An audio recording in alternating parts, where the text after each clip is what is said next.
Hi friends, welcome to our channel. Today video la enna paaka poromna already stitch panna oru blouse la mirror work design da paaka porom.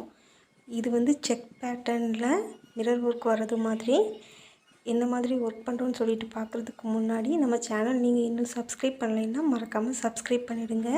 கூடவே இந்த bell icon press பண்ணிடுங்க. அப்ப நான் எப்ப video போட்டாலும் உங்களுக்கு உடனுக்குடன் notification கிடைக்கும். இந்த மாதிரி first check pattern வந்து மார்க் பண்ணிக்கோங்க. மார்க் பண்ணிட்டு அந்த லைன்ல எல்லாத்தையும் இந்த மாதிரி glue அப்ளை பண்ணிக்கோங்க.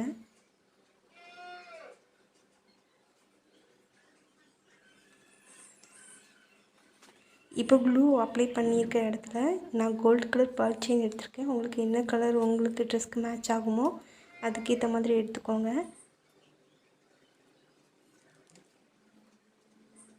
கோல்ட் கலர் பால் செயின் எடுத்துக்கிட்டு இந்த மாதிரி அந்த லைன் அளவுக்கு ஃபிக்ஸ் பண்ணிக்கோங்க.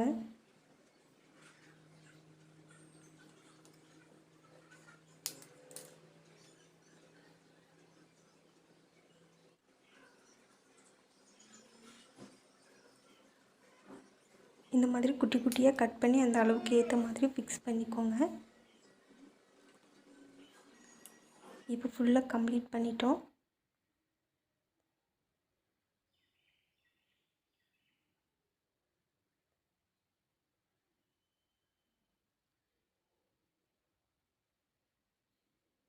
இப்போ மிரர் எடுத்துக்கலாம். மிரர் ஷேப் வந்து இந்த மாதிரி மிரர்ஸ் தான் நான் எடுத்துக்கிறேன் இந்த வர்க்குக்கு.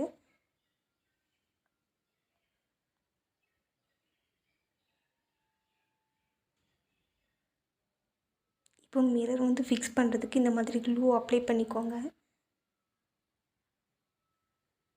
glue அப்ளை பண்ணிட்டு இப்போ ஒவ்வொரு மிரர்ஸா எடுத்து அதல ஃபிக்ஸ் பண்ணிடுங்க.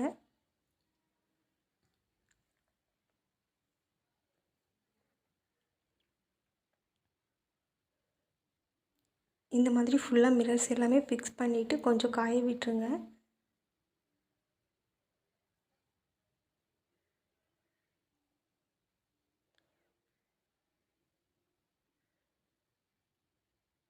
இதுக்கு அப்புறம் ரவுண்ட் ஷேப்ல சின்ன மிரர்ஸ் எடுத்துர்க்கேன். இருக்குறதுலயே ரொம்ப ஸ்மால் சைஸ். சீக்வென்ஸ் அளவுல இருக்கும். 3 mm இல்ல 4 mm இருக்கும் இந்த சைஸ். அந்த மிரர்ஸ் எல்லாத்தையுமே இந்த மாதிரி glue அப்ளை பண்ணி சென்டர் பார்ட்ல ஃபுல்லா ஃபிக்ஸ் பண்ணிடுங்க.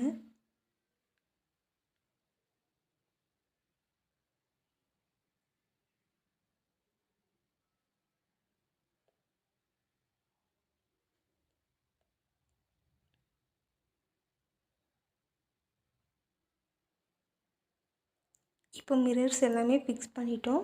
இதுக்கு அப்புறம் வந்து அந்த ரவுண்ட் மிரர் கொடுத்திருக்கிறதுக்கு சுத்தி வந்து மெரூன் கலர் பால் செயின் நான் கொடுத்திருக்கேன். ஆல்ரெடி நம்ம கோல்ட் கலர் கொடுத்திருக்கிறதுனால சென்டர் பிளேஸ்ல வந்து ரவுண்ட் மிரரை சுத்தி gold colour maroon colour ball chain கொடுத்திருக்கேன்.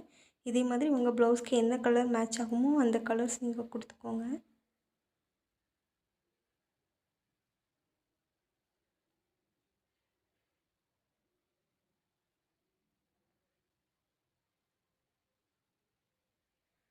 இப்போ குட்டி மிரர்